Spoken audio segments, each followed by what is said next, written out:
Welcome to the deep dive. Today we're facing a bit of a tough truth about entrepreneurship. The dream of building your own business, well, for many, it can quickly turn into a pretty sobering statistic. Yeah, that's true. We're talking about nearly 20% of new businesses failing within their first year. And get this, a staggering 50% don't make it past 5 years. Those numbers are stark, and they represent real people, real effort. Exactly. Immense effort, passion, and often a lot of personal sacrifice. So our mission in this deep dive is to unpack why these promising ventures often falter. We'll explore the common pitfalls, the things that trip people up again and again. But maybe more importantly, we want to reveal a powerful tool that could help prevent these outcomes and, set you on a much better path to success. If we're talking about business coaching, we're drawing some critical insights from sources like this really illuminating article from B-Strat called Why Business Owners Fail and How Coaching Can Prevent It. The idea is to arm you with knowledge to navigate these, well, often turbulent waters. Okay, so let's really unpack this beyond just the statistics. What are the core sort of persistent reasons businesses struggle? What are these common blind spots that trip up so many entrepreneurs, even the ones with like a brilliant idea? It's true, the same patterns, they do tend to repeat themselves, and it's not always what you might expect. One of the really big ones, often overlooked, is insufficient market research, or maybe misguided market research. Misguided? How so? Well, it's not just about not doing it, it's often about doing the wrong kind. Entrepreneurs launch things assuming they know what people want instead of, deeply investigating what problems their audience actually needs solved. Oh, okay. They might ask, hey, do you like my idea? And people politely nod, right? Yeah, happens all the time. Instead of asking, what are you really struggling with day to day that maybe my product could help fix? The first gets you wishful thinking. The second gets you actual demand. That distinction is so crucial. Solving a real problem, not just pushing a cool idea. Yeah. Okay, what's the next big hurdle you see? Without a doubt, financial mismanagement is huge. So many startups face really severe cash flow issues, budgeting constraints.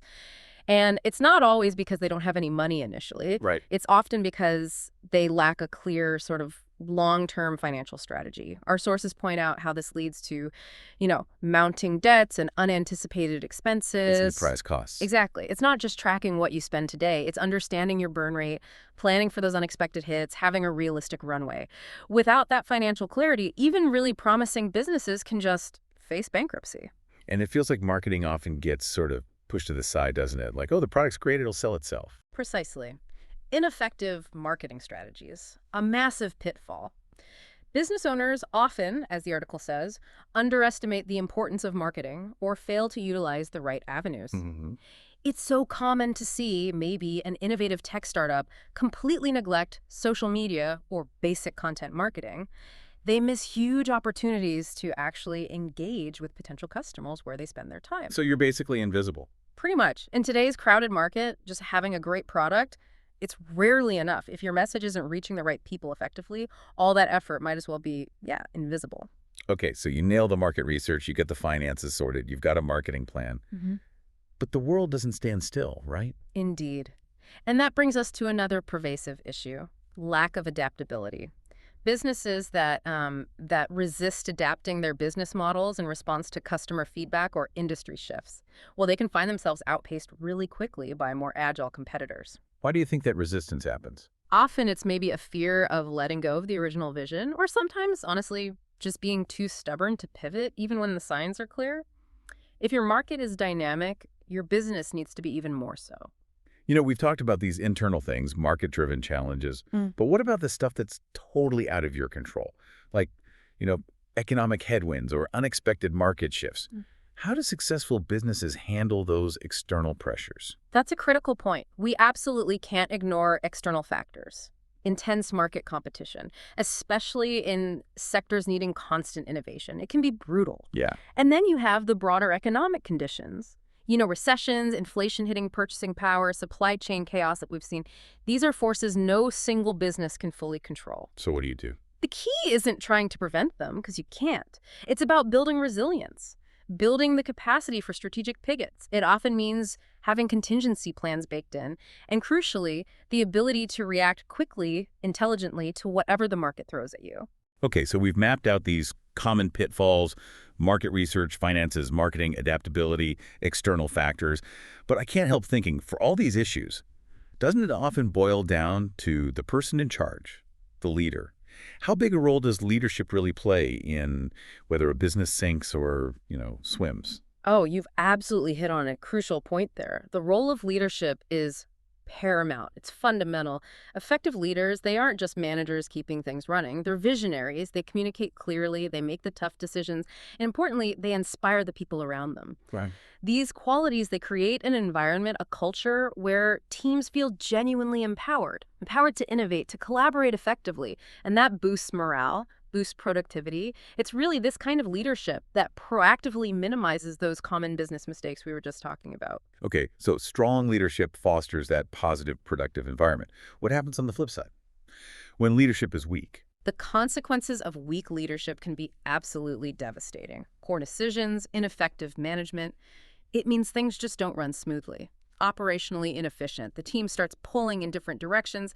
There's no clear alignment. Chaos. Pretty much. When leaders fail to inspire confidence or they can't outline strategic objectives clearly, it very quickly creates what the sources call uncertainty and disengagement. And this often leads directly to high turnover rates and a toxic workplace culture, which ultimately leaves the business incredibly vulnerable. Makes sense if your internal house isn't in order. Exactly. You can't possibly weather those external storms effectively. So if we connect this back to the bigger picture, many business failures are really just symptoms of underlying leadership deficiencies. And this is precisely why our sources really emphasize that business coaching for entrepreneurs can equip them with the necessary tools to cultivate robust leadership skills. It directly addresses those risks that come from inadequate leadership. It helps you build that strong foundation before the walls start crumbling. Okay, so we've talked a lot about the problems and how critical leadership is. Now let's pivot to the solution you mentioned, business coaching. What exactly is it? And maybe crucially, how is it different from, just getting advice from a mentor or hiring a consultant? There seems to be some confusion around that term sometimes. That's an excellent question, and it's really vital to clarify. Business coaching is a very specialized form of support. It's tailored specifically for entrepreneurs, and it's designed to enhance their effectiveness and ultimately mitigate that risk of failure we discussed. So you asked how it's different. It's definitely distinct from mentorship. Mentorship is often based more on personal experience, right? It can be more informal, like a wise veteran sharing their journey, their war stories. Okay, so less structured maybe. Often, yeah. And it's also not consulting. Consulting primarily offers external advice on very specific issues. Consultants usually come in to diagnose a problem, provide a solution, maybe implement it, and then they leave. Right, they fix a specific thing. Exactly. They're problem solvers for hire, in a sense. Business coaching, at its core, is fundamentally a collaboration. It focuses on helping you, the business owner, identify their strengths, weaknesses, and opportunities. That's key. A coach then works with you side by side to develop actionable strategies, plans you can actually implement that lead to improved performance and, ideally, sustainable success. So it's more about empowering the owner themselves. Precisely. It's about empowering you to tap into your own wisdom, find your own solutions, but with expert guidance, accountability, and a structured approach to help you get there. And for you, the entrepreneur, the benefits are really significant. First, there's clarity. You know how entrepreneurs often face just this whirlwind of uncertainty? Absolutely. Pulled in a million directions. Right. A skilled coach helps you cut through that noise. They help you gain a clearer vision of your objectives and the steps necessary to achieve them. They ask the tough questions, help you filter priorities, and this enhanced clarity, it naturally leads to better decision-making, helping you avoid pitfalls that can jeopardize your ventures. Okay, clarity is huge. And speaking of keeping things on track, once you have that clear vision, how do you make sure entrepreneurs actually follow through? Because I imagine that's a massive challenge when you're your own boss wearing all the hats. You've nailed it. That brings us straight to accountability. It is incredibly easy for business owners, even with the best intentions, to set plans aside or neglect vital tasks when there's no one looking over their shoulder. Guilty as charged, probably for many listeners. Right. So a coach plays a pivotal role in holding individuals accountable for their goals. This happens through regular check-ins, setting milestones, agreeing on next steps. This structure ensures you stay focused on the priorities that will propel your business forward. It encourages consistency and reinforces those key success factors like sticking to strategic planning. And ultimately, coaching provides this really valuable supportive framework. It empowers entrepreneurs, helps them navigate the complex, often quite lonely landscape of business ownership. It helps you better equip yourself to avoid those common errors and instead cultivate an environment that's really conducive to growth and achievement. Okay, that makes a lot of sense. So if we circle back to those common business mistakes we talked about earlier, like the poor market understanding, financial struggles, weak leadership, how does coaching actually solve these specific problems? How does it tangibly help overcome these challenges? It really provides a direct, structured remedy for many of them. Take goal setting, for instance. Coaches don't just say, hey, set some goals. They work with you to establish clear, measurable objectives. You've probably heard the acronym SMART goals. Specific, measurable, achievable. Yeah. Relevant, time-bound. These goals have to align tightly with your overall business vision. So a SMART goal isn't just increase sales. It's more like increase sales of our new eco-friendly product line by 15% in Q3 by targeting specific local farmers markets and running focused social media campaigns. See how concrete that is? It's more actionable. Exactly. This process keeps you focused on both short-term wins and long-term planning, and it directly combats that lack of direction or focus that can sink a business. And what about those internal team dynamics? Conflicts, communication breakdowns, they often derail businesses from the inside. Yeah, team issues can be brutal. Definitely. Coaching often focuses heavily on conflict resolution. A coach provides tools like superior communication techniques and conflict resolution strategies that empower leaders to handle disputes effectively, constructively. This helps mitigate risks that can really destabilize the business. It's about building a healthier internal environment where problems get addressed, not swept under the rug. Then there's strategic planning. This directly tackles issues like poor market understanding and that lack of adaptability we mentioned. Coaches assist in developing truly comprehensive plans that consider market analysis, competitor assessment, and resource allocation. Sounds intensive. It often starts with something like a SWOT analysis, getting a full diagnostic, looking honestly at your strengths, weaknesses, opportunities, and threats. This whole process equips you to respond to market shifts and internal challenges more effectively, making sure your business stays agile and relevant. And connecting back to our earlier discussion about leadership being so critical, how does coaching directly strengthen that aspect? Through dedicated management training, essentially woven into the coaching process. Coaching helps entrepreneurs actively hone their leadership skills. That means learning to guide their teams more effectively, make sounder decisions, delegate smartly, communicate vision. This enhancement in management capability is absolutely crucial in avoiding common business mistakes that often lead to failure. It builds that strong foundation that prevents so many of the problems we've discussed from even starting. Okay, the theory sounds great, the connections make sense, but, stories are key. Can you give us some real-life examples, cases that show how coaching genuinely transforms businesses? I think that's where the rubber really meets the road for people listening. Absolutely. And the article we looked at provides some really compelling case studies that illustrate the impact perfectly. Take Fashion Forward, which was a retail company. They were apparently facing severe inventory mismanagement and declining sales. Big problems. Okay. After they engaged a business coach, they didn't just get advice, they actually implemented targeted strategies that digitized their inventory management. A concrete action plan.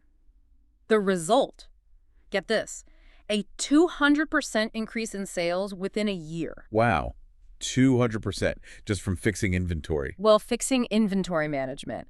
It highlights how coaching can pinpoint a core operational deficiency and help implement an actionable solution that completely turned the business around dramatically. That's phenomenal. It really shows the power of targeted strategic intervention. Okay. What about a different kind of challenge? Maybe something less operational, more people-focused, like in a tech startup? Good question. Then there's the case of InnovateX, a tech startup. Their big struggle was with team dynamics and communication. This was leading to real problems, missed deadlines and low morale, stuff that kills innovation. Yeah, familiar story in tech sometimes. Right.